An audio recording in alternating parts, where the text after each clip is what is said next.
Hey and welcome to Neverwinter with AGGRO. So in this video I'd like to go over a kind of guide on how to hold the aggro of any enemy on a Paladin tank. Now with the buff to our aggro generation, this has made our life a whole lot easier, and it has led me to switch out a few powers, and my methods of holding aggro have changed a little. Now in this video I'd like to go over the basics of aggro and how it works, and then my power selection that I choose to run with to make sure I'll hold the aggro as much as possible. Now the basics on aggro and how it works is whoever has dealt the most damage to a target holds that attention of that target. That target will always attack the person who has dealt the most damage to them. Makes total sense there, right? Well, what happens now between a tank and a DPS? We all know DPS can deal a whole lot more damage than tanks. Well, tanks have this special thing that increases their threat, and our main one, it's across all the board, the fighter and the barbarian as well. They have this main power here, this feature, like for a paladin, it's the Oath of Protection, which gives us increased threat generation. Now what this means is it multiplies our output of damage by a certain value, and anybody we hit with that, they believe we've dealt a lot more damage to them than we've actually dealt. Now with this Oath of Protection, it means we will multiply the damage by 9. So we will achieve 900% more effective damage through this Oath of Protection. At least that's what the target thinks we've dealt to them. Meaning if I go and hit this target, and let's say I deal 10,000 damage on just one hit, right?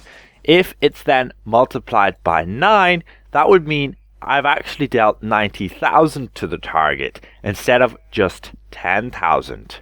Now it even gets better than that.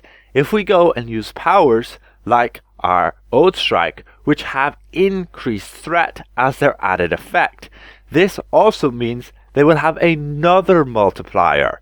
So Oath Strike has a multiplier of 8 there. So this is going to stack up. You'll get this added effect of increased threat here, and also from the Oath of Protection increasing your threat here. So this is a 9, this is a 8. So the total would be multiplied by 72.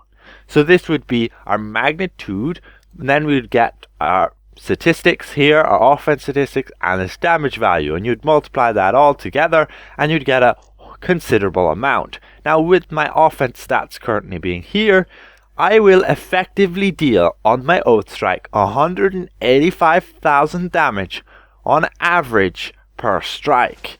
Now this is averaging between when I crit and don't crit, and when I deflect and when I don't deflect. Now you will see some extra markers there because I do have 3 books, which gives me the Lost Math set. But you get my point. On average, on a hit from my Oath Strike, I'm dealing 185,000 effective damage. But this is of course with combat advantage and using all these statistics. But that means if a DPS wants to maintain aggro with me, they'll have to do a whole lot more than that. And of course they can by using encounter powers. But just by using at-wills alone, a lot of DPS will struggle to get up to 185,000 damage per at-will strike. And with our at-wills being there only 0.3 seconds cast time, we can get 3 of these off easily in a second. So as a Paladin tank, I highly recommend running with Oath Strike pretty much in all content. When you're running mobs, it's a good AoE at will, and when you're running a boss fight, it's just really good for that increased threat to make sure you can maintain that aggro. And this would be our primary at will to use. Now we go to our encounter powers, and here we have a similar power. We have Tempests Wrath, and it again has this increased threat as its added effect. Now the multiplier on this is similar to Oath Strike, and it's a multiplier of 8. So if we multiply this 8 value from here times the 9 value from the Oath of Protection, we're getting again a total of 72. So we multiply again 72, then by the magnitude, then by our damage, and then by our offense statistics, and we get nearly 3 million on a hit of effective damage from just Tempests Wrath on average. So if I were to go here, use Tempests Wrath, it hits all 4 dummies, I've effectively dealt 3 million damage to each of those dummies. I know, it's insane. If you look at it like this, right, 72 times this magnitude, that's an effective magnitude of 28,800. No DPS has a magnitude that high. But with our offense stats being a lot lower, DPS can get up to dealing nearly 3 million damage when you have lots of debuffs and things like that, and they use their mount combat power like tunnel vision with 3000 magnitude. But that aside, 3 million damage in an AoE environment is insane. Very few mobs actually have over 3 million hit points. So when you hit them with Tempests Wrath once, there is no chance that a DPS can take aggro from them, because if they have less than 3 million hit points, they're going to be dead. They're going to be dead before anybody else can take the aggro from them. It just means Tempests Wrath is one of the best powers to be using on a Paladin to maintain that aggro, because you're hitting for an effective value of 3 million. That's just being alone and having combat advantage. I'm dealing 3 million effective damage to all of these guys, and you can see the damage markers are only there up to 50,000. Because it's multiplied by both our increased threat modifiers, this gets it up to that insane amount of nearly 3 million effective damage. Now, other than that, as a Paladin, we used to have the effect of Smite combined with Divine Challenger, and this is good because it's a hard taunt. Now, a hard taunt, much like Vow of Enmity is also one, will place you on top of the threat list of the target instantly, right? So you will instantly get that aggro. However, it's dependent on how long you will have the aggro, and this is dependent on how much damage somebody has dealt to the target. Let's say we take a superficial boss. He's got 100 million hit points.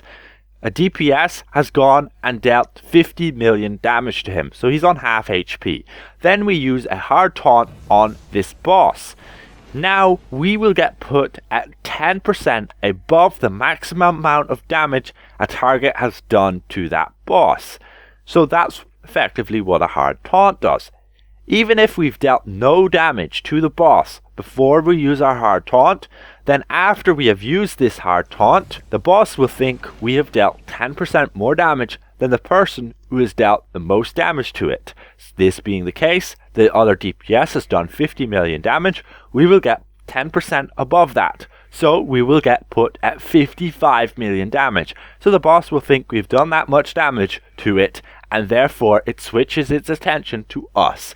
But its attention will leave you as soon as that DPS has dealt more damage than you. So as soon as that DPS has done over 55 million damage, let's say you just AFK then, and the DPS does his thing, and he gets over 55 million damage, then he will take the attention back.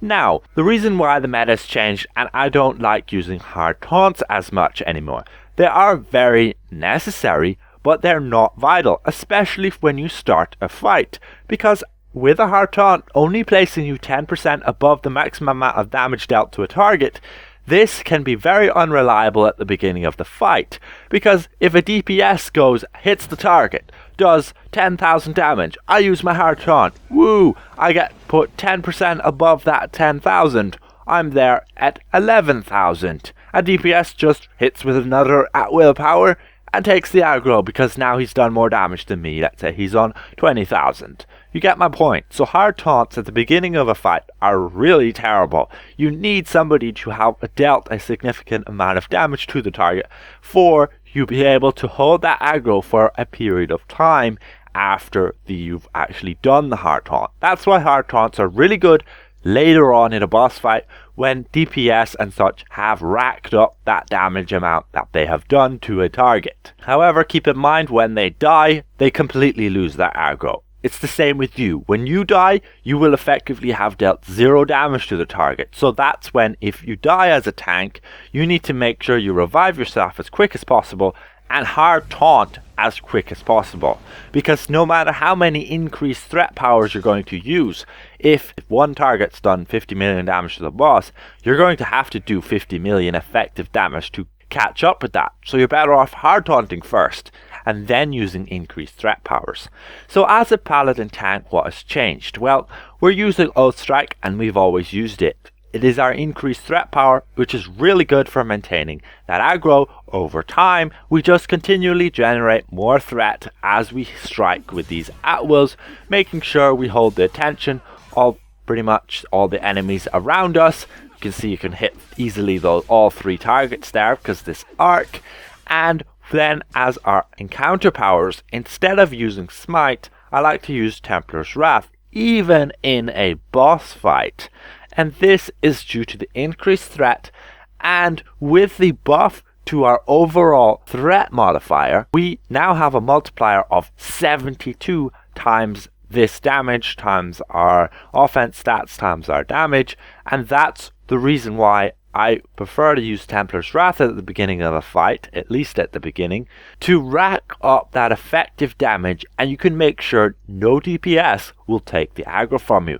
You use this 3 times at the beginning of a boss fight, and you have an insane amount of damage racked up on that target. If you have my statistics, then you have dealt over 9 million damage, effective damage, to that boss at the very beginning of a fight, within 2 seconds.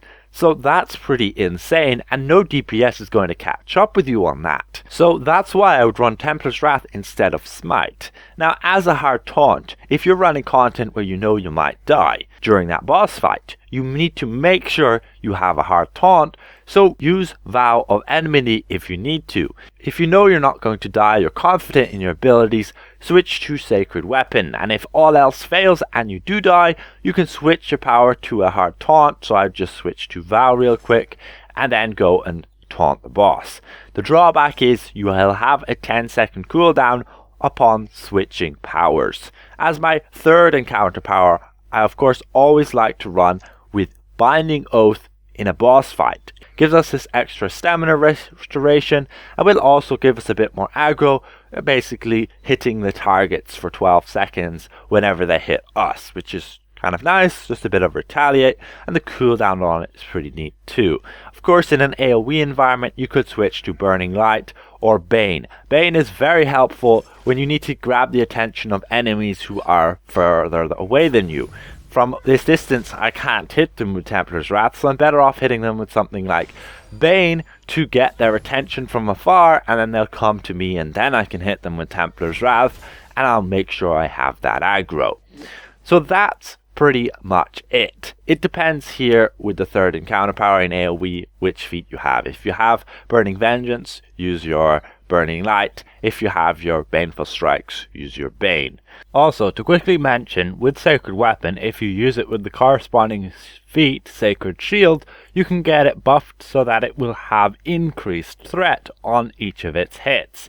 Now, this won't exactly stack up with like Oath Strike or Tempests Wrath, it will be a separate feature. So effectively, whenever you go and hit a target with Sacred Weapon active, you'll basically just deal an additional hit for that Sacred Weapon. So basically, when we look at Sacred Weapon, we can see it will do an extra 52 magnitude. But this magnitude won't add up onto Oath Strike, so effectively it wouldn't be impacted by the increased threat from here. It will only be impacted by its increased threat from here.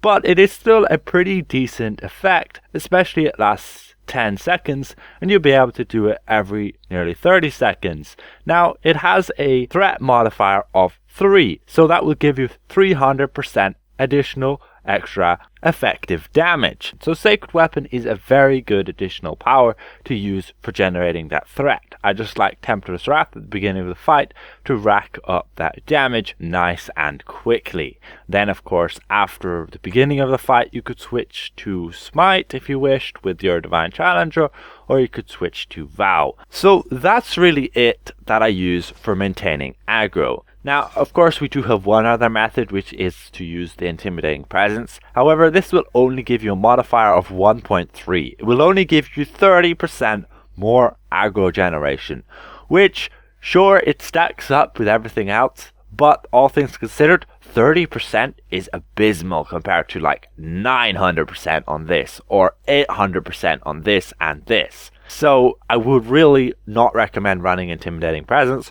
Go with Unyielding Champion. It's by far better to get that total hit points of that shield up to 60% when you have that tab up.